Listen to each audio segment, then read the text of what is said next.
Show.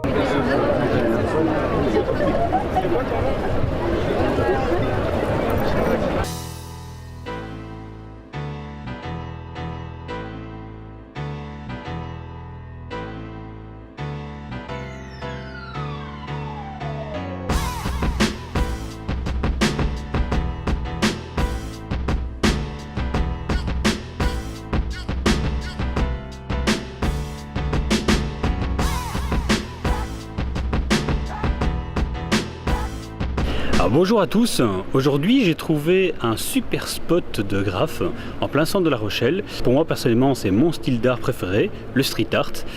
Voilà, c'est purement personnel, mais les raisons c'est que je trouve ça personnellement très très beau et en plus c'est gratuit. N'importe qui peut l'admirer et ça c'est génial.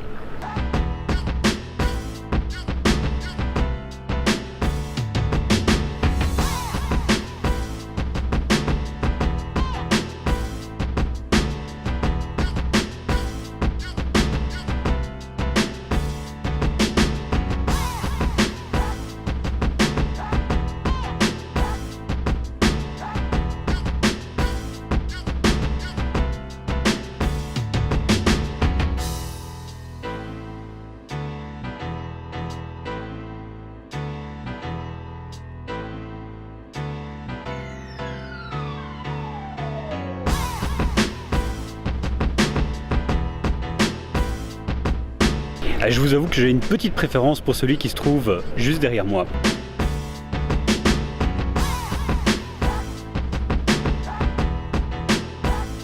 Alors c'est une parfaite introduction au thème d'aujourd'hui car nous allons parler d'art.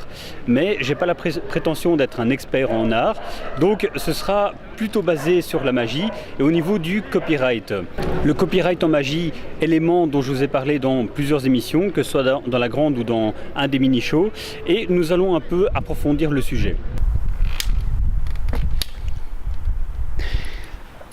Le soleil se couche déjà.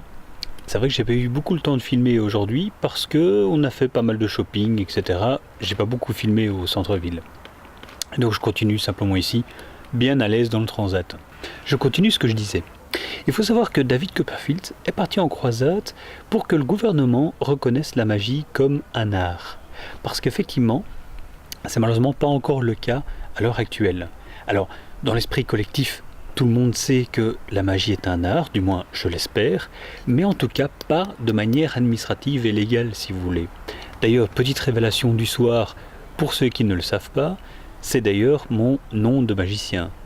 M-A-J-A-R-T, la magie est un art. Et donc pourquoi est-il nécessaire que le gouvernement reconnaisse la magie comme un art? Mais c'est surtout pour une question de protection au niveau de la création de certains tours. Que ce soit des tours de magie en tant que tels, donc des routines en tant que telles, qui ne sont pas vraiment protégées, voire pas du tout, ou une création qui est inventée et qui n'est pas forcément vendue et qui peut être effectivement chopé par quelqu'un et qui va la commercialiser à la place de celui qui l'a inventé. Il faut savoir qu'au niveau de la magie, c'est un petit peu le flou artistique, hein. Donc ça part parfois un petit peu dans tous les sens et rien n'est vraiment carré. Et finalement, on est plus dans un système de logique que légal en tant que tel.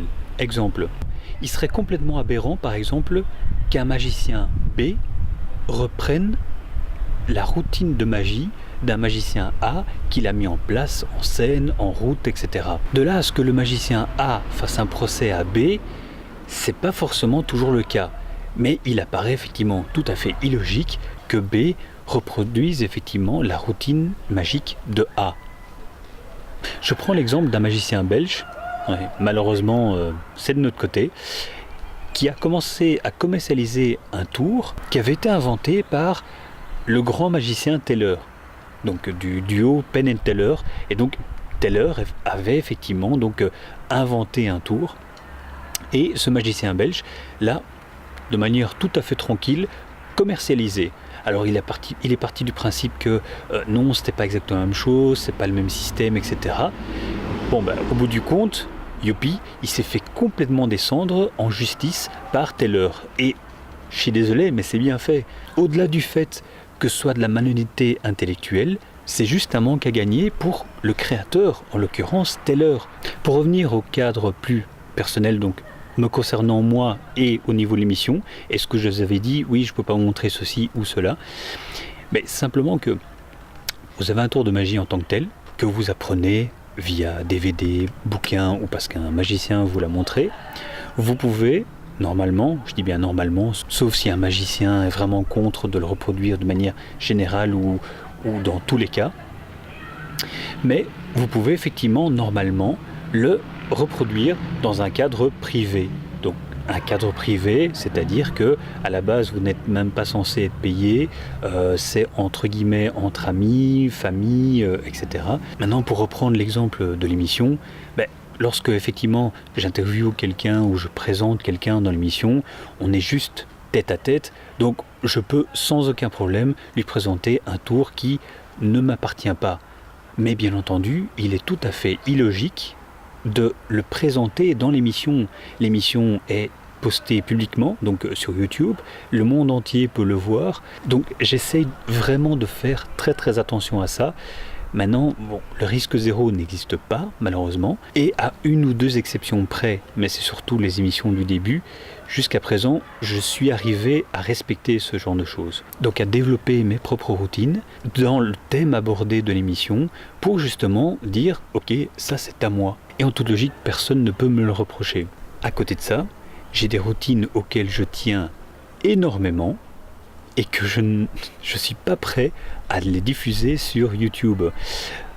Parce qu'il faut appeler un chat un chat. Le monde de la magie est un monde de chacal. Si par exemple je présente un tour de dingue sur YouTube, et qu'effectivement ça tape dans l'œil d'un magicien, vous pouvez être sûr effectivement qu'il ne va pas hésiter à le reproduire, peu importe de quelle manière, que ce soit privé, payé, etc., etc. Ce ne sont pas de simples suppositions, ce sont des cas concrets. Parce qu'effectivement, on ne compte plus le nombre de fois où ça part dans tous les sens. Je ne vais pas citer de nom, mais même à la télé, il y a un magicien professionnel qui revient régulièrement à la télé, qui, de manière tout à fait tranquille, n'a pas hésité à piquer le concept, mais donc c'est pas vraiment le tour en tant que tel, mais c'est vraiment le concept qui était tellement semblable au magicien A que là le plagiat est complet quoi. Des choses comme ça sont juste incompréhensibles. Surtout que ce magicien-là passe à la télé en tant que tel, donc télé publique. Donc c'est d'autant plus illogique. Maintenant vous avez un autre cas de figure, et c'est ce que je vais vous présenter aujourd'hui. C'est un tour d'un magicien qui est décédé. Alors, vous me direz, il y a des héritiers, des légataires et tchic et tchac, mais c'est déjà un peu plus logique dans l'esprit collectif d'exécuter un tour d'un magicien décédé, qui pourra normalement plus le reproduire, bien entendu, que d'un magicien vivant qui peut effectivement le reproduire de n'importe quelle manière, que ce soit à la télé, que ce soit sur Internet, etc., etc. Comme mon public cible au niveau des shows, donc le mini-show ou la grande émission, mis à part les interviews magiques, où là le public cible, ce sont plutôt les magiciens, mais sinon pour le mini-show et la grosse émission, mon public cible, ce sont des non-magiciens. Donc je ne vais pas citer les sources en tant que telles, je ne vais pas vous dire que c'est ce magicien-là, etc. Ça ne sert à rien. Pour qu'en plus de ça, vous alliez sur Internet faire des petites recherches, ça sert encore moins à quelque chose. Mais bien entendu, si un magicien me demande par message privé ou quoi que ce soit, les références, je les donnerai avec grand plaisir, bien entendu. Par contre, il se fait un peu noir, donc pour le tour, à mon avis, on va plutôt rentrer. Alors, je vais vous faire le tour. Vous avez vu, le mini-show, c'est quelque chose de relativement intime, entre vous et moi. Hein. Donc, je fais un plan en large. Comme ça, vous voyez également le tapis. Et j'ai pas envie d'utiliser la deuxième caméra parce que sinon c'est des chipots, etc. Voilà, ça reste le mini-show. Je vais vous présenter en fait l'un de mes tours préférés. Il y a en fait une petite histoire, mais que je vais quand même raccourcir parce que ça reste le mini-show. Aussi parce qu'en vidéo, ça donne quand même un peu moins bien qu'en live. Donc, attention, c'est parti. Nous sommes à la période du Far West. Il y a un petit garçon qui vit dans une petite cabane au fin fond du désert et vraiment il vit de manière très modeste. Donc voilà, il se contente simplement de chasser, de pêcher. On ne peut pas dire qu'il est très riche, mais c'était l'enfant le plus heureux au monde, et ça, on peut dire que c'était l'enfant le plus riche au monde finalement. Un jour, il se baladait et il s'est un peu éloigné au niveau de la chasse, au-delà de ses domaines habituels de chasse. À un moment donné, il arrive près du chemin de fer, et là, il voit le train qui passe, et il y avait un wagon particulièrement où les gens avaient de belles toilettes, ils avaient des richesses, ils avaient des colliers, il y avait l'or qui brillait dans tous les sens, ils étaient en train de manger, boire abondamment. Apparemment, rien n'avait l'air de les ennuyer, ils avaient l'air parfaitement heureux. Et il s'est dit, mais comment ça se fait que j'ai pas tout ça dans la vie? Et au fur et à mesure où il se posait des questions, et au fur et à mesure, sa joie et son bonheur diminuaient. Il a commencé à ruminer ces questions-là, jusqu'à ce qu'à un moment donné, une fée lui apparut. Et la fée lui dit « Je sens bien ta tristesse et j'aimerais faire quelque chose pour toi. J'aimerais te proposer le choix entre 4 vœux. Et parmi ces 4 vœux, il y aura 3 sous-vœux qui en découleront. Alors, les vœux, les voici. Je te propose dans un premier temps la puissance. En anglais, c'est the Ace of Spades, donc ça veut dire épée en anglais. Donc ça symbolise la puissance, la force. Le deuxième vœu que je te propose, c'est la célébrité. Donc en anglais, c'est the Ace of Clubs. Donc club, c'est le roi des discothèques, donc le roi de la soirée. Et donc ça va te permettre d'avoir la célébrité et de te faire beaucoup d'amis et de pouvoir avoir accès à des endroits que tu ne soupçonnais même pas l'existence. Le troisième vœu que je te propose, c'est la richesse. Donc en anglais, c'est the Ace of Diamonds, donc l'as de diamant. Donc ça symbolise effectivement la richesse. Inutile de préciser ce que ça t'apportera. Tu pourras avoir tout ce que tu désires dans la vie. Et finalement, le quatrième vœu, c'est l'amour. Alors comme je te disais, ces 4 vœux, parmi ces 4 vœux, il y a 3 sous-vœux qui en découlent. Voici donc le premier, voici donc le deuxième, le troisième et le quatrième. Voilà. Alors bien entendu, il était face à un choix relativement difficile. Choisir la puissance, c'est vrai que je peux me faire respecter, etc.